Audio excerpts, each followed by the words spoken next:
السلام عليكم ورحمة الله وبركاته. بسم الله الرحمن الرحيم. اللهم صل وسلم وزد وبارك عليك يا حبيبي يا شفيعي يا رسول الله. سموا بالله وصلوا على رسول الله حبيبنا وشفيعنا محمد صلى الله عليه وسلم. اللهم صل عليك يا حبيبي يا رسول الله. طبعا انا بادئه الفيديو كده من الشقه اللي تحت. طبعا انا لسه منزله الفراخ دلوقتي الاسطبل تحت، وكمان ساعه كده هنذبحها. وبرده هوريكم بعد ما تتذبح ان شاء الله. انا منزله 15 فرخه الاحجام التقيله، وفي فرختين في حدود 2700 2800 دول واخداهم على ال 15 اذبحهم لنا احنا للبيت. دول طبعا سليق يا جماعه، يعني ان انا اعملهم في الفرن اسلقهم، لكن طبعا ال 15 فرخه اللي انا منزلاهم الاسطبل دول اللي هيتعملوا منهم البانيه والشاورما وكده. ماشي. وبقيه الفراخ ان شاء الله على يوم السبت لحد وقت ما افضى هخرجها، ووقت كمان لما العلف يخلص من عندي. طبعا انا بادئه لكم الفيديو من هنا ليه بقى؟ طبعا احنا لسه بادئين النهارده في تنظيفات رمضان، كل سنه وانتم طيبين. عايزه اقول لكم بقى، في رمضان غير رمضان انت هتخزني حاجه. انا عملت الموضوع ده من حوالي 7 شهور او 6 شهور مع المتابعين، ووريتهم برضو النظام ده. انت هتعملي حاجه، هتخزني حاجه، لازما تنضفي المكان اللي انت هتخزني فيه حاجتك. طبعا انا فصلت الديب فريزر ده فاصلاه من امبارح بالليل، شايله الحاجه اللي فيه وفاصلاه من امبارح بالليل، لان انا بخزن فيه طماطم كل سنه وانتم طيبين عشان رمضان. اخزن فيه الفراخ بتاعتي، عندي كام دكر بط هحطه. حد هيقول لي هو الفريزر ده كله يا ام مصطفى هياخد؟ لا، انا عندي الثلاجه بسم الله ما شاء الله اهي، برده الفريزر بتاعها واسع وبحط فيها. وبرده بسم الله ما شاء الله عندي ثلاجه تحت في الدور الارضي، برده بحتاج الفريزر بتاعها بحط فيها. يعني على حسب ما دوم. بصوا انا قفلتهم لكم ادوم الثلاجه اهي، دي الثلاجه ودي الديب فريزر. الحاجات دي عندي بقى لها حوالي 12 سنه. الحاجات دي عندي بقى لها حوالي التلاجة دي شرب كنت جايباها ب 3700 من 12 سنه. الفريزر ده كله توشيبا شرب يا جماعه. الدي فريزر ده توشيبا برده كنت جايباه من 12 سنه ب 3200. عشان الناس اللي هتسال على السعر، 6 اضراب او 6 دراج الرف، وادي 5 اضراب، 6 درج. بقى لهم 12 سنه عندي، بس انا ايدي فيهم الحاجه محافظه عليها. طبعا مسكت بقى لوح الازاز ده، ومسكت الادراج كلها فاصله الفريزر الدي فريزر من امبارح بالليل مخلي بشويه اريال وحته السلكه اللي هي الناعمه دي، مش الخشنه بتاع السلك المواعين، لا الناعمه. ماشي. غسلته ونضفته وحطيته كده في الشمس، وكنت فاتحه البلكونه اهي عشان تنشفه. فانا قفلت البلكونه بس عشان الاضاءه والفيديو وانا بصور معاكم تنشفه. انا طبعا لسه ما ذبحتش، بس انا بوريكم احنا بنعمل ايه لما بيكون بنذبح حاجه او هنخزن حاجه.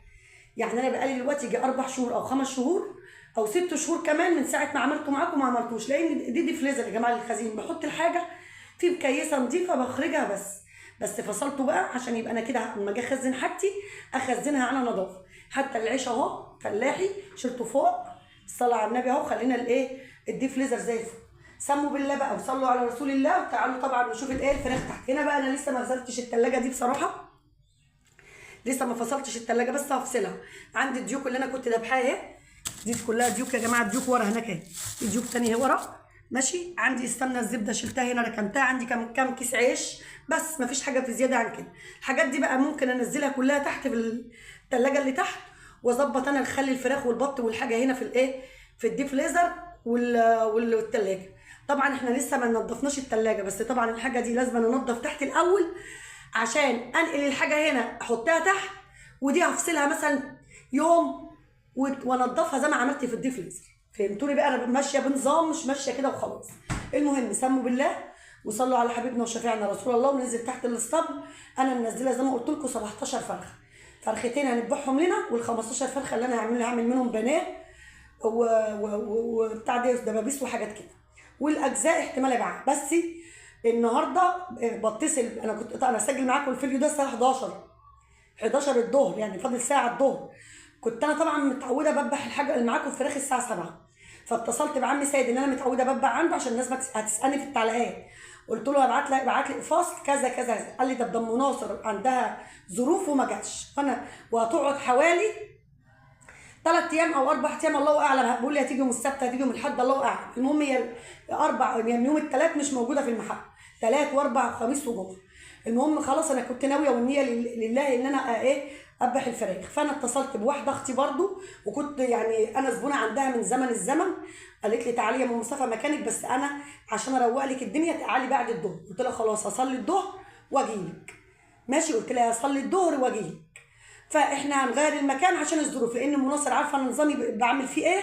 هو برده مهما كان راجل مش هيبقى روحه طويله وهو واقف لوحده كمان في المحل، والنهارده الاربع صباح السوق بتاعنا والدنيا هتبقى زحمه. فانا كنت عايزه اذبح بدري في الرواق، فهي هنا العكس، قالت لي لا ده انا ببقى رايقه بعد الظهر. المهم عشان اروح واظبط حاجتي زي ما انا عايزه، عشان انجز وقت كمان هنا، اجيب الحاجه اللي انا عايزاها جاهزه من عند المحل. وبتنضف الفرخه برده زيه ب 10 جنيه. بس بعمل بقى بانيه، بعمل دبابيس، بعمل كل اللي نفسي فيه في الفراخ برده هي بال 10 جنيه. هوريكم برده المطبخ انا مجهزاه قبل ما ننزل تحت الاسطبله، اوريكم الفراخ. انا لسه منزله الفراخ من حوالي نص ساعه انا وبنتي، بحيث ان بتاع التروسيكل بيجي يحمل نمشي على طول. بصوا بقى انا المطبخ بتاعي يعني على قده يا جماعه، يعني المطبخ كله سيراميك وكل حاجه، بس هو على قده مفيش امكانيات فيه، بس الحمد لله راضيين الحمد لله. طبعا زي ما انتم شايفين هو في مطبخ تحت بس ضيق شويه، انا بطلع في الشقه اللي فوق باخد راحتي ماشي. المهم انا بقى مش حجه ان انا نظفت الديب فريزر بس، لا، المكان اللي انا هقف فيه واعمل فيه الفراخ منضفاه. كان عندي طبقين غسل، قمت بدري غسلتهم، قمت بدري يعني اول حاجه عاملاها كان المطبخ بصراحه. قمت صليت الصبح ونضفت المطبخ والرخامه والبوتاجاز غليته زي الفل، ونضفنا المكان الارضيات والمكان عشان ايه اما اجي اشتغل على نظافه. خلينا المطبخ زي الفل، بحيث ان انا اجيب فراخي اشتغل على طول مفيش حاجه تعطلني. بوتاجازي خليته زي المرايه ونضفت الدنيا كلها.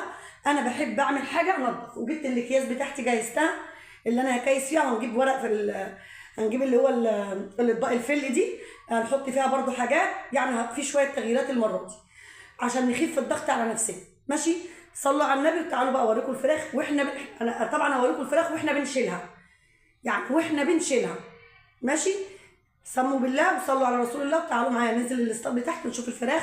وعم الحاج زمانه جاي في السكه اللي هو دايما بيشيل الفراخ. طبعا زي ما انتم شايفين كده الفراخ اهي زي ما انتم شايفين. ونزلنا دلوقتي 17 فرخه، كنت حاطه لهم شويه ميه بعسل لاني نزلهم بقى قولي حوالي دلوقتي نص ساعه، التروسيكل جاي في السكه. فانا حبيت ان انا اوريهم. بصوا يا جماعه اعزكم الله، طبعا لقيت واحنا رايحين نذبح.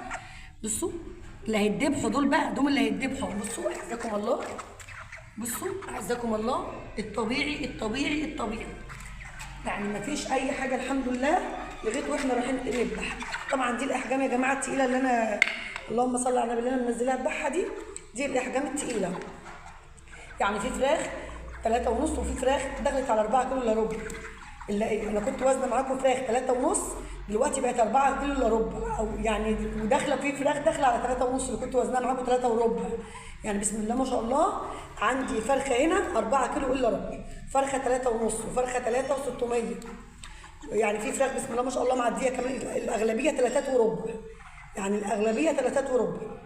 فبسم الله ما شاء الله. حتى لو 3 وما فيش عندي 3 كمان، انا واخده بس فرختين 2800 او 2700 اذبحهم هنا، لكن الاغلبيه كلها انا واخده الفراخ التقيله. فبسم الله ما شاء الله الفراخ زي الفل طبعا في فراخ في 3 ودي بايه هناك قلت برده لو حبينا حطيتها لهم هنا ضلقوها، حطيتها لهم بعيد هنا كده. المهم هي كلها ما فيش، هو الراجل في الطريق وزمانه جاي ياخدهم دلوقتي. الفراخ، الناس اللي عندها فراخ وبتربي فراخ، نصيحه مني خلي بالكم، اعتنوا بالحاجه وحافظوا على الحاجه. دي دوره رمضان مش هتعرفوا تعوضوها تاني. دوره رمضان كل سنه وانتم طيبين، مش هتعرفوا تعوضوها تاني. ومفيش وقت ان انت حاجه تعدم منك او تموت منك تقولي ده انا هجيب غيرها. لا خلاص، اللي جاب. كل سنه وانتم طيبين كلها، يعني مفيش 20 يوم واقل كمان رمضان داخل علينا، اللي جاب دوره رمضان جابها. فالناس اللي بتستهتر وبتكبر دماغها مفيش الكلام ده اليومين دول. لا، انت جايبه حاجه اهتمي بيها وخلي بالك منها وحافظي عليها. مفيش بديل ومفيش وقت ان احنا ان حاجه تموت مننا ونقول ده احنا هنجيب تاني، مفيش الكلام ده. خلاص مفيش مفر، اللي جاب حاجه جابها. فالناس اللي بتجيب الحاجه وترميها وتحط لها اكل وميه بس، الموضوع مش موضوع اكل وميه. تربيه الطيور مش اكل وميه. ان انت تجيبي حاجه تحطيها على السطح، سواء فراخ بيضه سواء بط سواء فراخ بلدي سواء اي نوع تسمين، كل اللي انت بتعمليه تحطي ميه واكل. لا، في اهتمامات تانية كتيره، وبالذات في تربيه الفراخ البيضه تبقى لها معامله خاصه. معاملتها زي معامله الطفل اللي لسه مولود. معامله الفراخ البيضه بتبقى زي معامله الطفل اللي لسه مولود. عايزه تبقى واحده واحده وتشوف الفراخ محتاجه ايه اعمله لها، تدفي وتهوي في نفس الوقت وتظبطي الفرشه المكان بتاعهم عشان الكوكسيديا والكوليستريديا ما يبقاش فيه اسهالات حمراء لا قدر الله، اسهالات بيضاء، اسهالات خضراء، اسهالات بني. فلازم تظبطي الامور، تخشي تبصي على الفضلات، تخشي تبصي على الحمام بتاعهم ايا كان اي لون، تخشي تشوفي الفراخ بتعطس عندها برد، جسم الفراخ مزرق، ممكن يكون المكان مكتوم عليهم او في سموم في العلف، تتصرفي في حاجات كتير وقلت لكم الكلام ده. الناس اللي عايزه تربي الفراخ تربيه صح وتحافظ على فراخها وتبقى استاذه في التربيه، انت لو مشيتي معايا واحده واحده ويوم يوم صدقيني مش هتحتاجيني ولا تحتاجي لغيري، هتبقي استاذه في تربيه الفراخ البيضاء. حاجه بقى ماتت دي قضاء وقدر، يعني حاجه ماتت منك دي قضاء وقدر. احنا عندنا الفراخ الخارجه اهي، ومفيش من قيمه 3 ايام دخلت قلت لكم في فرخه ماتت مزنوقه بين الصندوق، وفي فرخه ماتت مزنوقه بين الحيطه. دي حاجه بقى بتاع ربنا، لكن اهمال منك لا. انت طول ما انت بتعملي اللي عليك وبتاكلي وبتشربي وتظبطي الدنيا خلاص. والنظافه نص التربيه، اهم حاجه النظافه، النظافه نص التربيه. ماشي؟ صلوا على النبي وخليكم معايا. التروسيكل داخل علينا اهو، اديكم بس لقطه بسيطه كده من التروسيكل وهو بيحمل الحاجه وخلاص كده نخلص معاكم الفيديو. لكن فيديو الذبح والحاجه الثانيه طبعا عشان الفيديو هيطول عليكم كده هنخليه لوحده. التروسيكل جه اهو يا جماعه، التروسيكل زي ما انتم شايفين لسه واصل حالا، معلش على الصوت عشان جنبنا ورشه، الله يرزق الناس كلها يا رب ويعينهم على حل. زي ما انتم شايفين التروسيكل لسه جاي حالا اهو، دخلنا قفص اهو وهيجيبوا القفص الثاني، الفراخ اهي قفص اهو وهنجيب القفص الثاني زي ما انتم شايفين اهو. عم عبد المجيد وصل، اخرنا النهارده. القفص الثاني اهو، القفص الثاني اهو. ونشيل بقى الفراخ نوديها تتذبح. تاني قفص، خرجنا قفص ودي تاني قفص. يلا ماشي يا حبايبي. بصوا بقى احنا كده ايه، خدنا الفراخ ومشينا اهو رايحين نذبحها. لسه طالعه من البيت حالا اهو، لسه حالا طالعه من البيت اهو. هنذبحها بقى ونيجي ان شاء الله زي ما قلت لكم اعمل لكم فيديو جديد غير ده، لان ده هيطول عليكم زياده عن اللازم. اول ما بنذبح ونجيب ونشيك ونشطف ونعقم وهيبقى موال كده. التعقيم ده عندنا يعني النقع يا جماعه، التعقيم ده اللي احنا بننقع الفراخ يعني. ماشي؟ خليكم معايا بس لغايه اما نودي الفراخ واعرفكم الست برضو ان انا بنضف عندها وخلاص. هاني معاكم الفيديو على كده، احنا لسه ماشيين على الله. بس يا حبايبي احنا كده داخلين على ام يوسف اهو، ده العطار اللي بجيب منه الحاجه. ام يوسف اهي، عايزه اقول لكم ان ام يوسف وساده علي بتاع الكتاكيت. بصوا علي هناك اهو بينزل له علف اهو، بينزل له علف. دي المخزن اللي هو بيوزع منه الكتاكيت الصغيره غير المحل التاني. ام يوسف اهي. احنا جينا اهو يا جماعه، وعم عبد المجيد اهو. مش هنزل معاك يا عم عبد المجيد عشان تاخرت لي النهارده. المحل ده اسمه رؤيا في السوق جنب علي يا جماعه، مكتب علي بتاع الكتاكيت اللي انا كنت بجيب منه وما زلت يعني بجيب منه بس حاجات معينه. هو بينزل علف هناك اهو، بصوا عشان تبقوا عارفين المكان. هو بينزل علف اهو. ام رؤيا يعني هي ام رؤيا وام يوسف، بس انا بقى معروفه بام يوسف. ماشي؟ يلا حبايبي هنظبط الدنيا كده. ودي الفيديو بتاعنا كان النهارده. يا رب الفيديو يكون عجبكم ورضاكم. بالله عليكم ما تنسوناش في اللايك والاشتراك وتفعلوا الجرس على الكل عشان يوصل لكم كل فيديو. اشوفكم على خير واشوفكم فيديو جديد، والسلام عليكم ورحمه الله وبركاته.